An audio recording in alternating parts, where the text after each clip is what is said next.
Hi friends, so today we are going to discuss the topic Cauchy principal value. So if f of x is a unbounded function which is unbounded at an interior point x is equal to c of the interval a less than or equal to x less than or equal to b. So we are considering a function f of x and it is unbounded at a particular point, that is interior point x is equal to c, and this x lies between the interval a and b, that is a less than or equal to x less than or equal to b. Then by definition we can say that integral over a to b f of x dx is equal to limit epsilon tends to 0 plus integral over a to c minus epsilon f of x dx plus limit delta tends to 0 plus integral over c plus delta to b f of x dx. That is, here it is not continuous at the point c. So we are subtracting minus epsilon from the upper bound, and here it is not continuous at the point c, and here c is the lower bound, so we will be adding a delta. This we have studied earlier. So by definition we can write like this, that is integral over a to b f of x dx is equal to limit epsilon tends to 0 plus integral over a to c minus epsilon f of x dx plus limit delta tends to 0 plus integral over c plus delta to b f of x dx.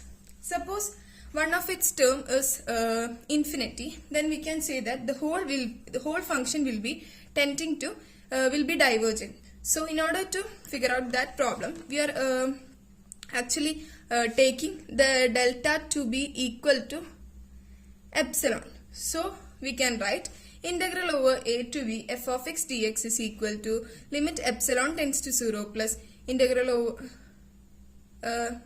limit epsilon tends to 0 plus integral over a to c minus epsilon f of x dx plus integral over c plus delta to b f of x dx. That is, here we can say that here we are taking epsilon is equal to delta, so this will be equal to, this will be also epsilon which is tending to 0 plus.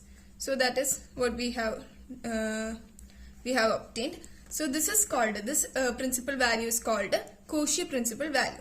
Okay, that is, we can it may happen that the limit of the right of equation 1 doesn't exist when epsilon and delta approaches 0 independently. In such case, it is possible that by choosing epsilon is equal to delta in 1, by writing integral over a to b f of x dx is equal to limit epsilon tends to 0 plus integral over a to c minus epsilon f of x dx plus integral over c plus delta c plus epsilon to b f of x dx.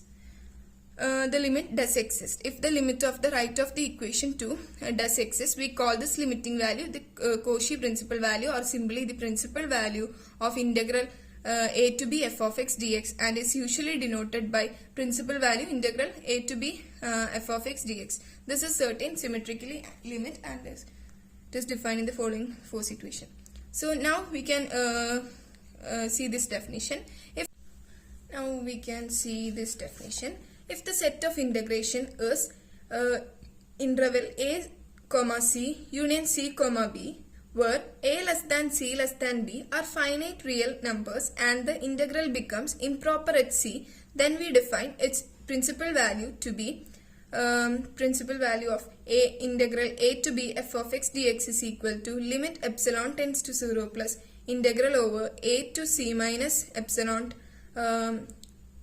f of x dx plus integral over c plus epsilon to b f of x dx.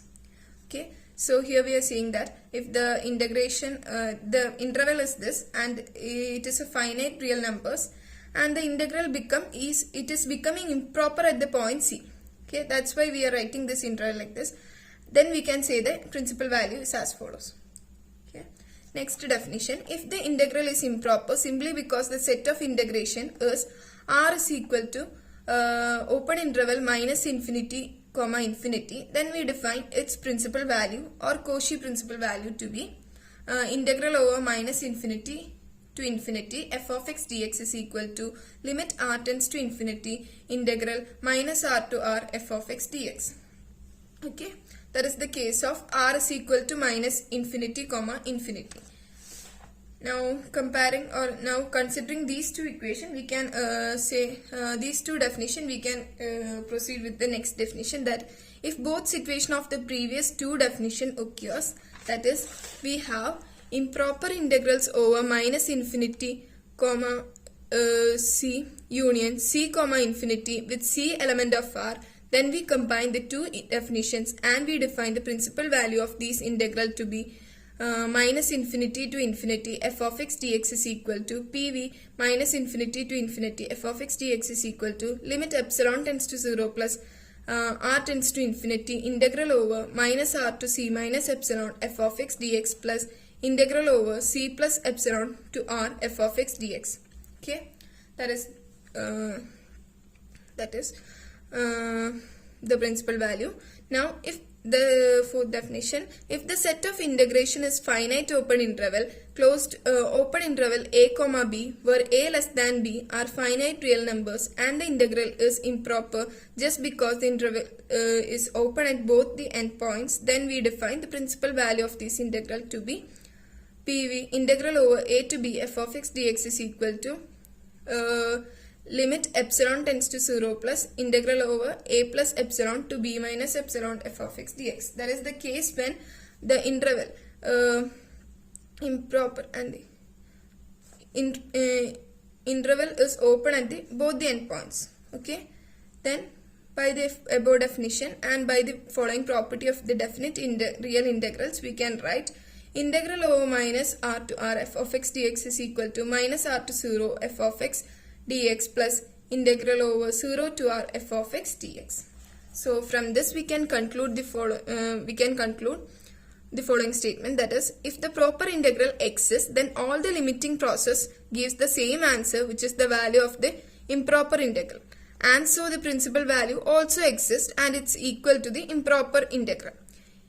Next one, if the improper integral doesn't exist, then its principal value may or may not exist.